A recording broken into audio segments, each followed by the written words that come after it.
Hi guys, welcome to Liberty Studios. My name is Oluwaseun and happy Easter to every one of you. Today we have something amazing, to give you guys, or to show you guys. Is it show? Is it give? No, I'm not giving my lens out. Guess what? It's Nikon Nikkor 50mm 1.2. Yeah, and it's right on my table. I'm just hiding it from you guys. I couldn't even wait to at least show you guys because I needed to record this video with this lens. So, but of course, I've got this carton right here. It looks amazing, even from the carton. It's huge. That's like the very first thing I can say about this lens. It's large and it's kind of heavy. Not too heavy. It is something you can do away with, of course, but compared to my pancake lenses or other lenses I've handled, it's kind of on that heavy side. I would say, I'll put it that way. But yeah, it's an amazing lens. So right immediately the day I bought the lens, I had to like take it out with my wife, and we went to a store. I took some pictures, and after then I planned out I planned some shoot, and we were able to at least use the lens for my production, and it was beautiful. I couldn't even imagine shooting with that lens. Like, if I've been shooting with this lens for the longest time, I would have just been a different type of photographer. But yeah, the lens is amazing, but there's one downside about the lens. So I've noticed something, that whenever I'm trying to use the lens, all of a sudden I'll just maybe I'm on 1.2, it would just jump to somewhere around 1.8, or sometimes 2.4, or 2.8, and I'll just be wondering what is wrong with my camera. What is really wrong? Is this lens, like, is it malfunctioning? So I noticed that most of the time when I'm grabbing the lens, and the camera, the aperture ring is just so close to a place where you can easily bump into. But is it a big deal?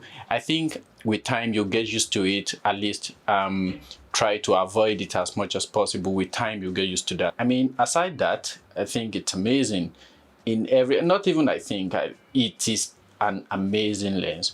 Like, after trying it out, I started thinking that, why am I going to change all my lenses? I mean, am I going to change all my lenses into maybe 1.2, or just keep this 1.2 and maybe keep my other lenses? If I have to answer that question, as soon as the 1.2 85mm is out, I'm going to grab that, and even the 35mm 1.2. I hope Nikon gives us that soon enough, so that we can make some magic with those lenses. I can't even imagine if 50mm can perform, can give us this kind of image quality, videography, autofocus. It's fast, it's silent, it's everything. I wonder what 85mm would be able to do. But one thing I like about this lens is the fact that I can shoot even in my garage, because I use my garage as my studio. So in a very tight situation, this lens would work really well, and you can stop down to 1.2 and still get sharpness all around your image. Of course, you have to be very careful when you're dealing with 1.2, because if you move back and forth, you can have some parts of your body in focus and some out of focus. But yeah, if you point it on a stationary subject or anything of such, it would be tack sharp. Like, the sharpness is insane. So I'm just going to show you some pictures I took with the lens. I think I've used it for like few shots, and I think it's time to show you guys what this lens is capable of doing. Let's get right into it. I have my screen. I have some images I shot with the lens, and it's something I just want to show you guys, so that, okay, so this was out of focus, just slightly out of focus, because I wanted the focus around the face, but it didn't grab the focus didn't point right on the face. So I think it was just around the hat, and it couldn't focus on the face. And meanwhile, it was shot on my Nikon Z7, and it performed beautifully well. Like, I had no issue with autofocus. I had no issue with anything. Oh, I think that was edited already, or maybe color graded. So these images performed, I mean, the lens performed beautifully well in terms of autofocus, background bokeh, sharpness, and every other thing. It's an amazing lens. You can see how sharp this image looks at aperture 1.3, and I was using shutter speed 8000 here, so it was fast enough to freeze any action.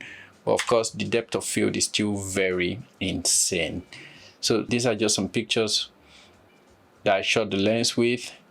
They are gorgeous pictures, and this lens surpasses my imagination. Let me just say my imagination, or my thought on it. I never thought it was going to be as exceptional as this, but of course, you cannot expect Nikon to put out a glass in 2021 and not make it absolutely beautiful. It's a beautiful lens, and you can even try some of their newer lenses. I mean, the Z mount, they are beautiful, but I've just been able to try this 50mm 1.2, and I think so I had the what's it called, the 24 to 70 2.8 Z mount, and it was a beautiful lens, but at some point I had to like switch to this 50mm just to at least have some level of background bokeh, and at least just to shoot with. I like 50mm focal point, and I like the fact that it's a prime lens, so, and I like shooting with prime lens a lot, so it actually gave me a very good what's it called, it gave me a very good leap in terms of having my background completely out of focus. And that's one thing I would love to do whenever I'm photographing or whenever I'm doing a project like this. So we went into the studio and we took some pictures at the studio, and they were beautiful as well, like beautiful pictures. So this particular set of images, the background was as close as possible to the subject, I mean to my model, and you can still tell that this lens got rid of in the backdrop completely, like completely.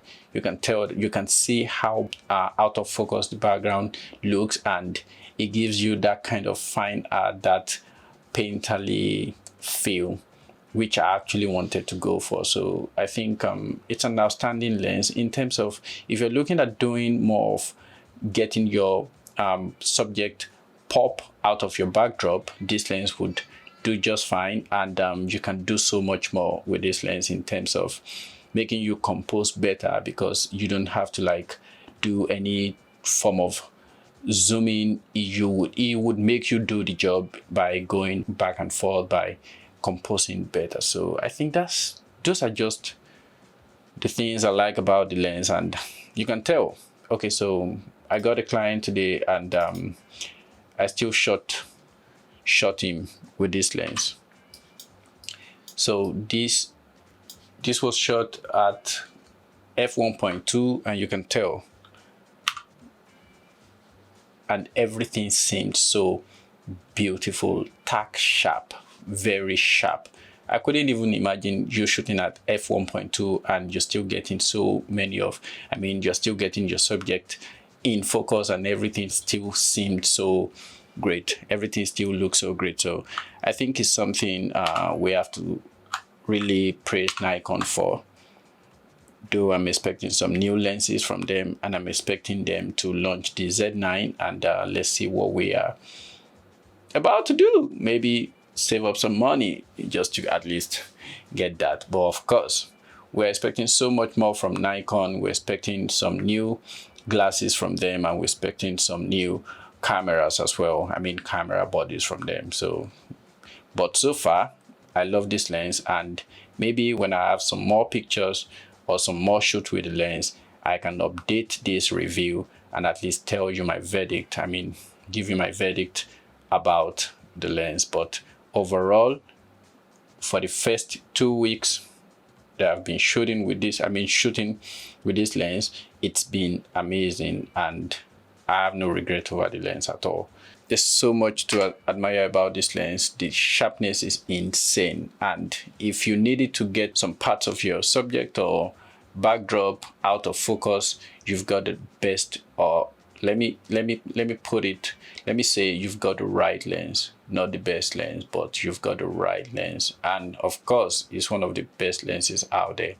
So guys, these are the images I can show you for now, and hopefully I get to update this video later, maybe after spending some more time with the lens. So right before I turn off this camera, I would like you guys to share, comment, subscribe, and turn on your notification. Subscribe and turn on your notification, as more videos will be dropping. We have some tutorials on retouching coming up soon, and I wish you guys best of luck. Have a great week. Bye.